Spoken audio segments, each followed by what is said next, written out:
Ryan coming to you from NAEN's Environmental Women's Leadership Roundtable here in Washington, D.C. Standing here with Dianne Russell, Executive Director of the Institute for Conservation Leadership. Dianne, thank you for being here today. My pleasure. Just wanted to take a moment to reflect a little bit on your career. You spent most of your career working on environmental policy and advocacy. In your experience, why is collaboration so important to advancing the environmental movement? Well, I think what I've seen over multiple years is that collaboration is often one of the places that innovation can happen and new thinking. But it's often that an individual organization or an individual set of organizations can't get done what they need to get done alone. And so that forces us into a space where we need to work together. We need to join hands with other people who have either different skill sets or different perspectives or different access to power and be able to work together collaboratively to make something happen. I know sometimes the right decision is to not collaborate, to stay more focused on what your work is. But sometimes if you have a really big piece of work or a really huge opportunity that emerges or a really tough challenge, you need different kinds of skills and different kinds of expertise, and so that forces us to have to collaborate, I think.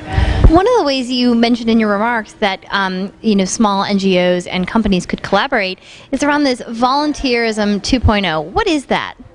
Well, Volunteerism 2.0, is, we coined that phrase when we wrote an article because as we work with grassroots, state and local NGOs that are lightly staffed, maybe 5 to 10 staff, one of the things that we've noticed is they have sort of moved to being professional.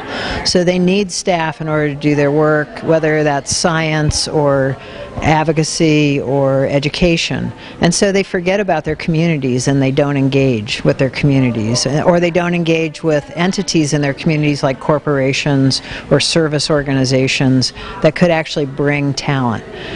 I think volunteerism mostly, people sort of think about it as stuffing envelopes or really great stuff like river cleanups or one-day events where volunteers come out.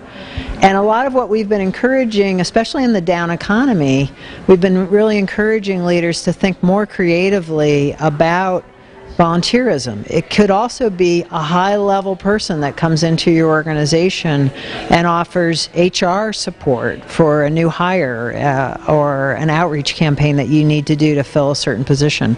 It could be somebody that has finance background. It could be that you need an engineer to help design a bridge over a trail that by using pro bono support or in-house expertise at a corporation, you could actually design that a whole lot less expensively and use the resources that you have well.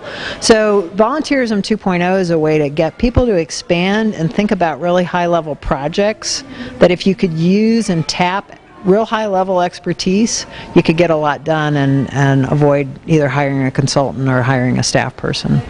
Great. Well, thank you so much for taking the time and sharing your thoughts. Thank you.